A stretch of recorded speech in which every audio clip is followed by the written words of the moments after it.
Donc l'atelier du jour sera consacré à la sécurité dans Damas, donc une révision un peu globale de tous les éléments de sécurité qui contribuent à protéger les données des clients de la plateforme Damas. Et ce que je vous propose, c'est qu'on fasse une première lecture commune de la page sécurité qu'on trouve dans la vitrine, sur la vitrine damas.com. Et à travers cette lecture, vous détaillez un petit peu chacune des briques euh, de la sécurité. Et puis après, on ira voir concrètement euh, comment deux options peuvent se mettre en place sur les écrans fonctionnels Damas. Donc si on regarde cette page sécurité, donc la première chose qu'on signale sur cette page sécurité, c'est que Damas a été construit avec des outils avec des outils qui sont des outils extrêmement communs et pas du tout des outils exotiques. Et l'intérêt de s'appuyer sur des outils extrêmement diffusés, c'est que on s'appuie sur des communautés d'utilisateurs extrêmement larges, et donc ce sont des briques très fiables, qui bénéficient d'une maintenance forte. Donc on prend peu de risques à utiliser ces briques-là, y compris au niveau de la sécurité. Donc voilà, en détail, MariaDB, c'est le nom de la base de données euh, qui anciennement est MySQL. En fait, MySQL a été racheté par Oracle et le créateur de MySQL a repris le code de MySQL et continue de le faire évoluer sous le nom de MariaDB. Donc on s'est également développé le code est développé en PHP avec pour la partie serveur avec un framework coordinator donc qui est assez largement répandu aussi. Et puis donc le côté utilisateur, post-utilisateur, on utilise du JavaScript pour rendre les interfaces interactives et jQuery. Euh, voilà, la compatibilité, ça n'a pas forcément grand-chose à voir avec la sécurité, hein. Là, on précise juste qu'on est compatible. On s'efforce de rester compatible avec à minima trois navigateurs que sont Chrome, Firefox et Internet Explorer, sachant que dès qu'on peut, on recommande à nos clients d'utiliser Chrome parce que c'est vraiment avec cette interface-là qu'ils auront la meilleure expérience, les meilleurs temps de réponse. Euh, mais voilà, ceci dit, ça fonctionne très très bien avec Firefox ou Internet Explorer. Ça fonctionne très bien avec Safari aussi. Ceci dit, comme on ne le teste pas systématiquement, on n'est pas à l'abri d'avoir des effets de bord un jour ou l'autre sur d'autres navigateurs. Passons sur des sujets beaucoup plus sécurité. Et donc le premier sujet, c'est la sécurité dans l'application. En fait, de quoi on veut se protéger là? C'est d'une attaque de hackers qui chercheraient à introduire du code malicieux dans le code de Damas, à travers le code de Damas, pour faire des dégâts sur nos bases de données, donc soit pour les détruire, soit pour récupérer de l'information, etc.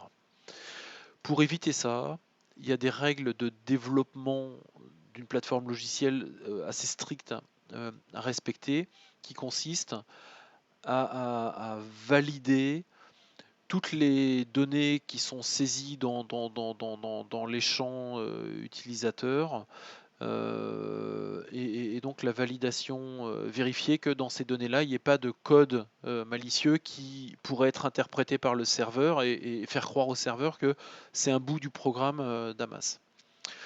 Donc il y a vraiment des règles strictes à respecter pour ça, donc que nous respectons lorsqu'on développe la plateforme Damas. Ensuite, en termes de sécurité, le premier point en fait qui était là, c'était la gestion des habilitations en profondeur. L'idée, c'est d'éviter que une personne se fasse passer pour une autre et donc récupère des données à laquelle elle n'est pas habilitée.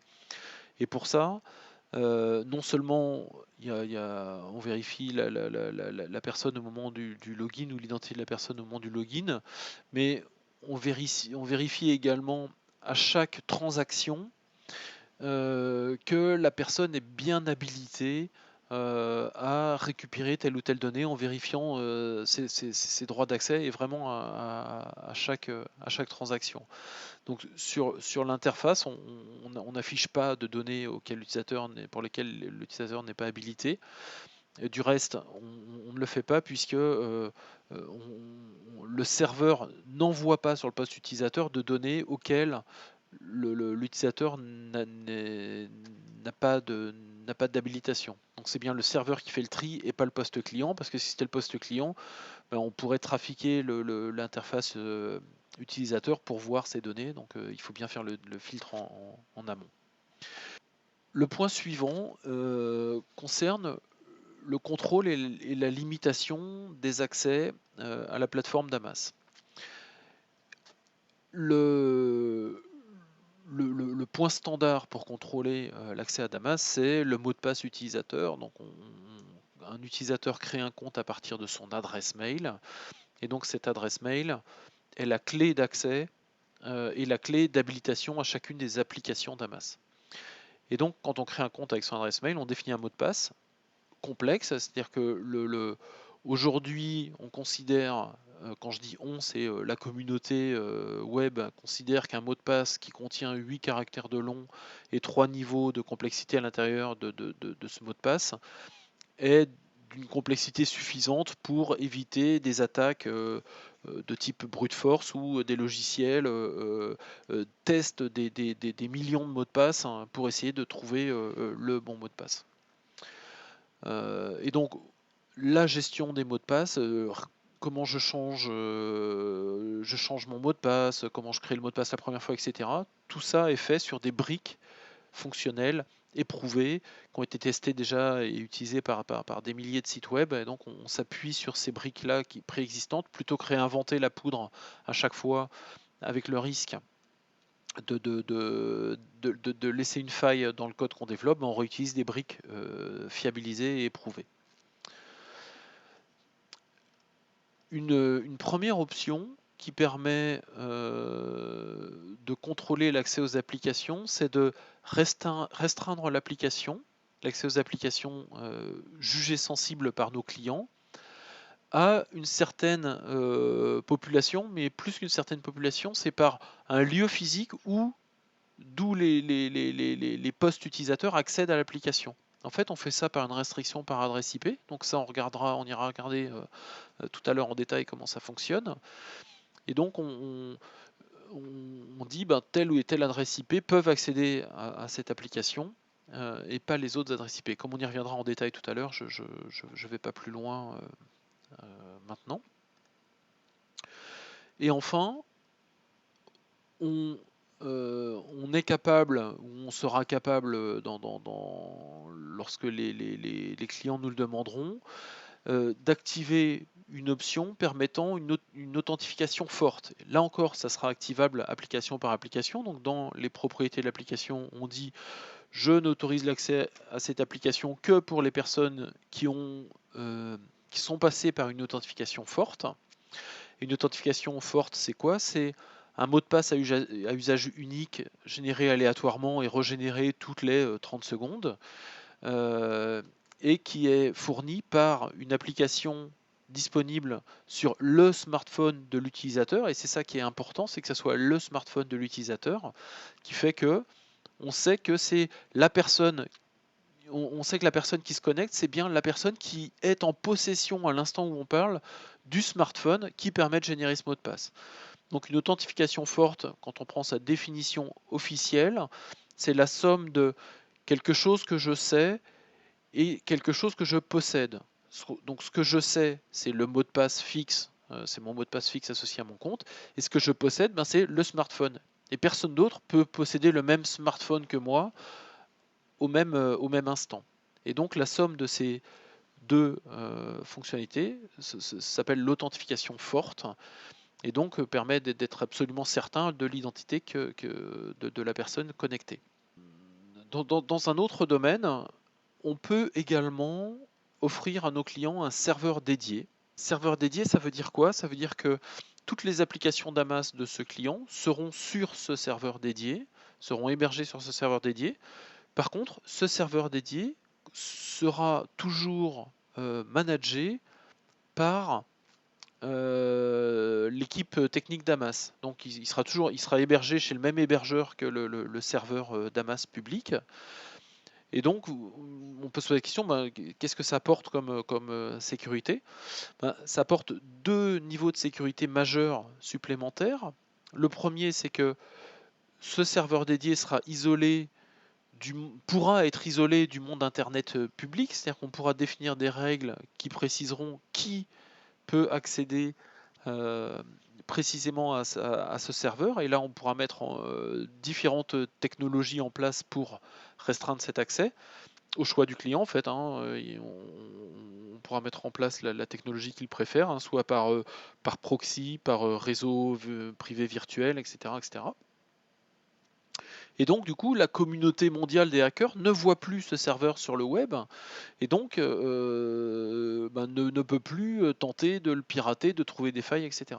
Donc, c'est plutôt fort.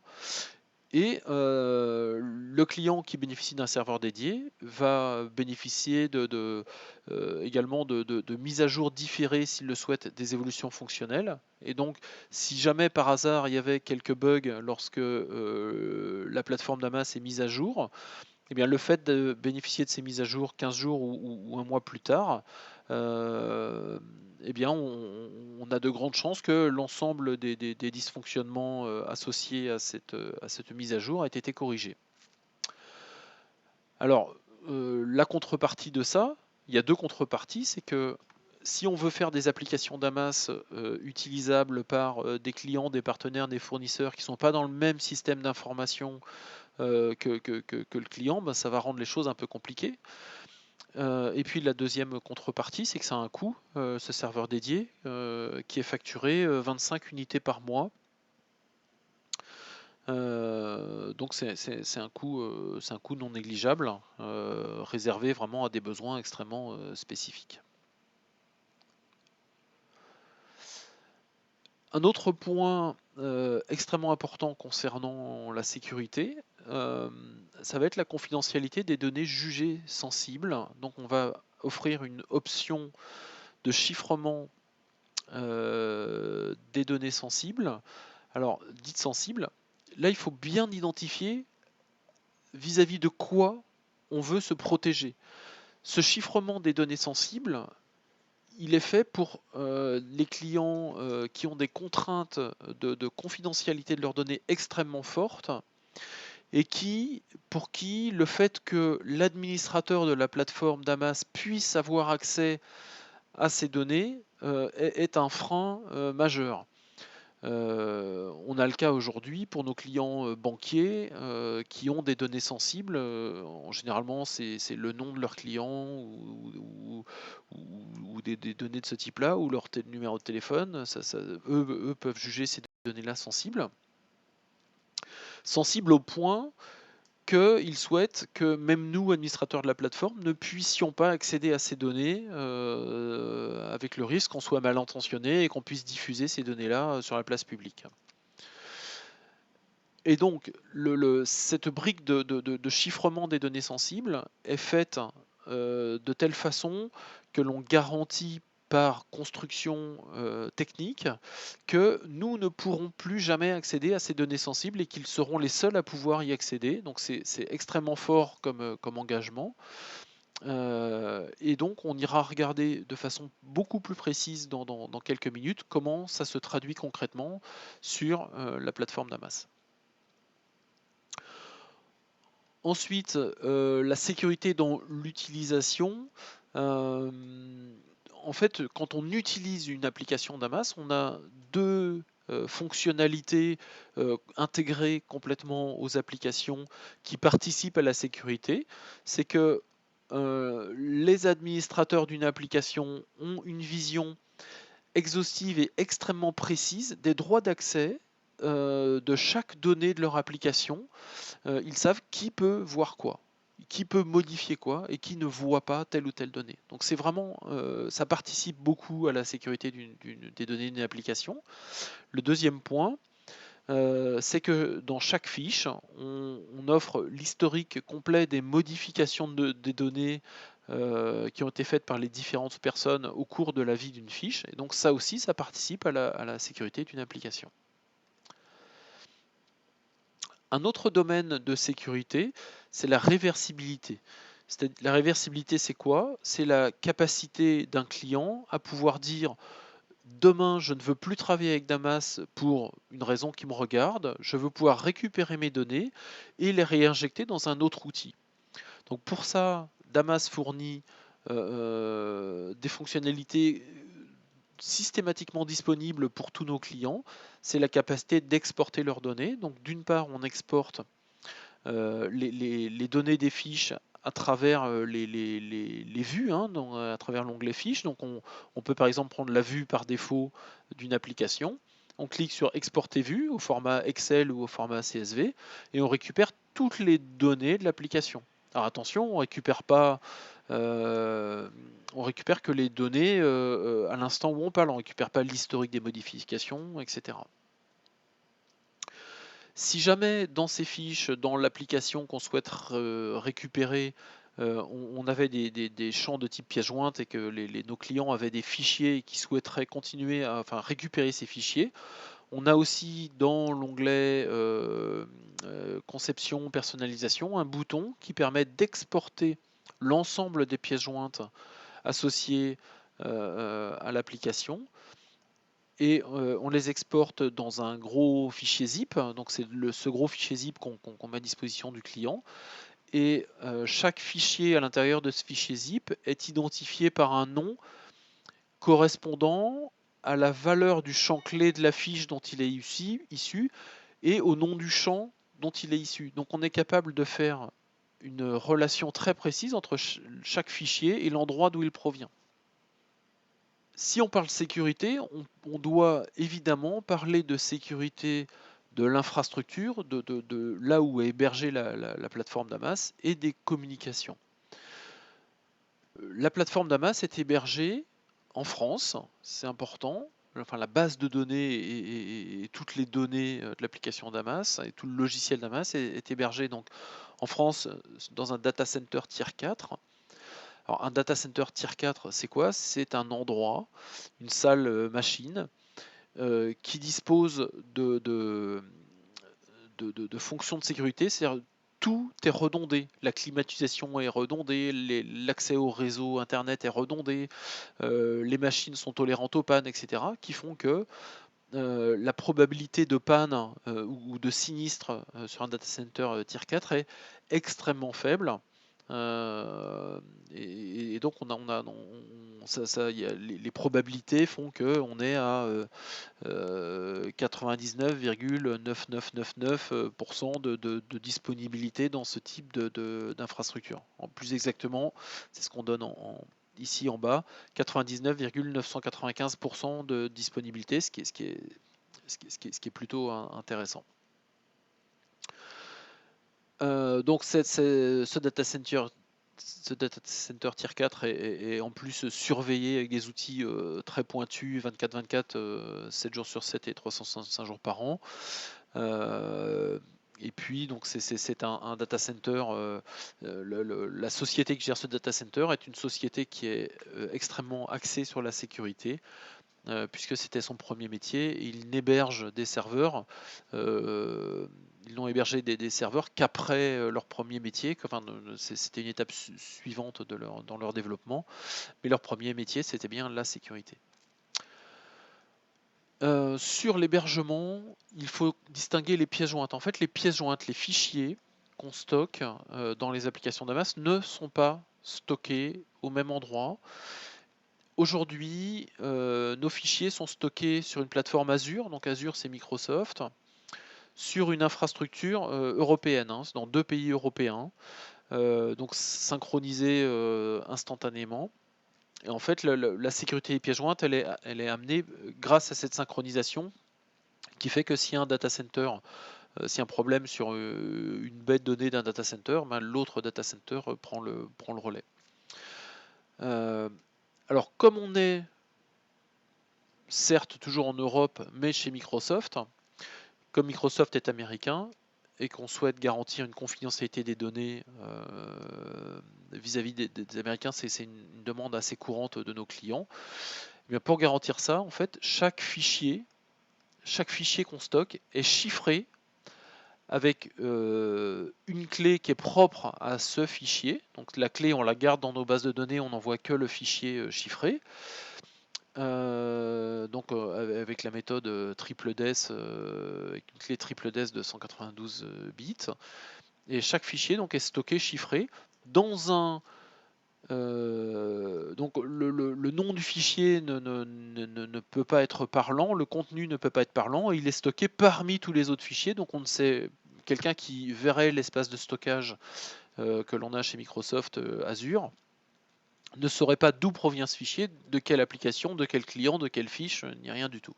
Donc c'est des données complètement agnostiques, donc extrêmement complexes à pirater le cas échéant. Si un jour, et je pense que ce sera le cas prochainement, un client nous dit les fichiers, il est hors de question que quelques données que ce soit soient hébergées hors de France, et que nos arguments de sécurisation ne suffisent pas à le faire basculer dans notre raisonnement. À ce moment-là, on pourra prendre un autre hébergement fichier en France.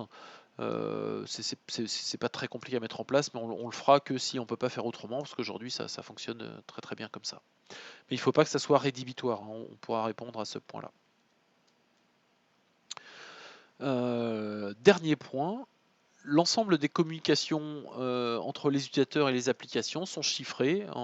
Donc toutes les communications entre un poste utilisateur et Damas se fait avec le protocole HTTPS. Donc avec les standards du moment du chiffrement des communications sur Internet. Donc nous on chiffre même ce qui se passe sur la vitrine, hein, donc pas seulement ce qui se passe côté applicatif. Dernier point avant de passer aux travaux pratiques, c'est la notion de sauvegarde et de site de secours. Donc la plateforme Damas principale est hébergée aujourd'hui à La Ciotat, donc sur un ancien terrain militaire dans le sud de la France. Et on dispose aussi d'un site de secours, donc d'une autre plateforme Damas, qui est hébergée, elle, à Roubaix, donc à l'autre bout de la France, chez OVH, mais toujours opérée par le même hébergeur que notre plateforme principale, donc Digital Network. Ce site de secours, cette plateforme de secours, est synchronisée toutes les heures avec les données de production. C'est-à-dire qu'imaginons qu'il y ait un énorme sinistre, un gros tremblement de terre du côté de Marseille, etc., sachant qu'on est dans une zone non sismique à la Ciotat, là où est le data center.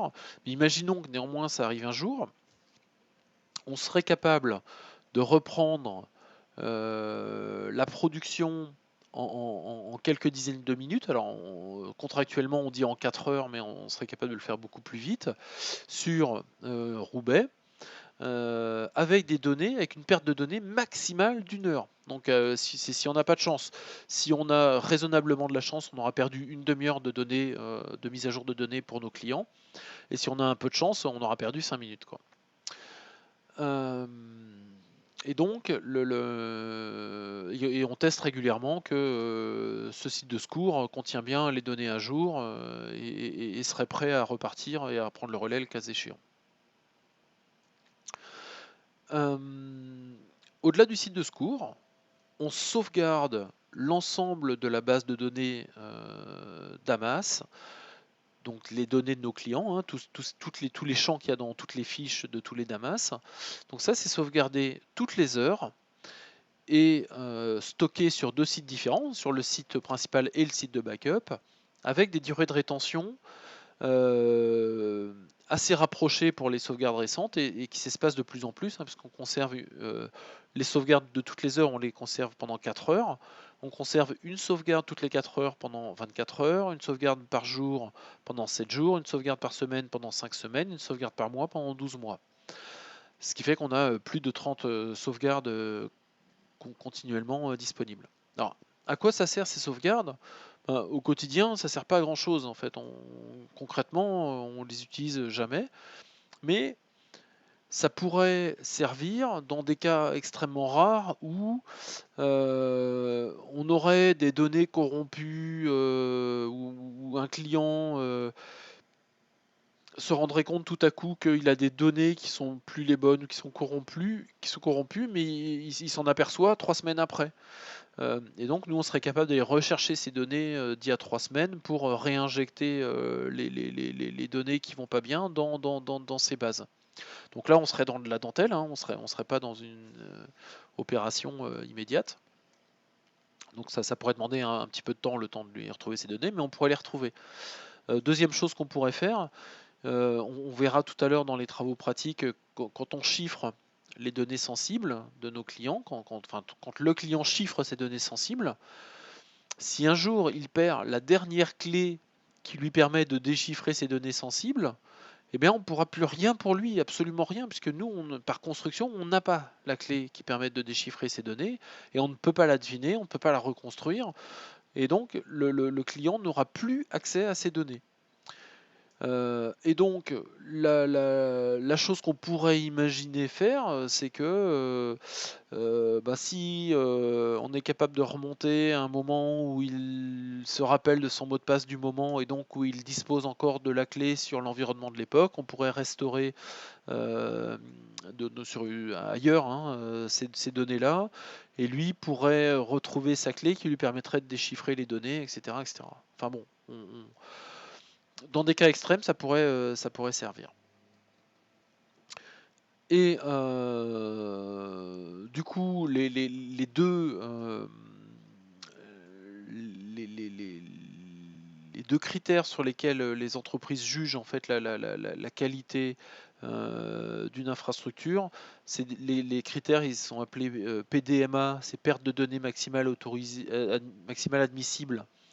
Donc c'est combien de données je perds en cas de sinistre majeur. Donc là, nous, c'est moins d'1 heure. Et la DMIA, durée maximale d'interruption admissible. Et donc, nous, contractuellement, on s'engage à une DMIA de 4 heures. En fait, ces 4 heures, c'est surtout le temps de prendre la décision de basculer sur le site de secours. En fait, c'est ça qui est le plus long, parce que la bascule elle-même, elle est assez rapide. En anglais, c'est RTO, enfin je ne sais plus exactement, enfin il y a l'équivalent anglais si on vous demande de PDMA et DMIA. Donc voilà pour la partie théorie de la sécurité, je pense qu'on a fait un tour d'horizon assez complet.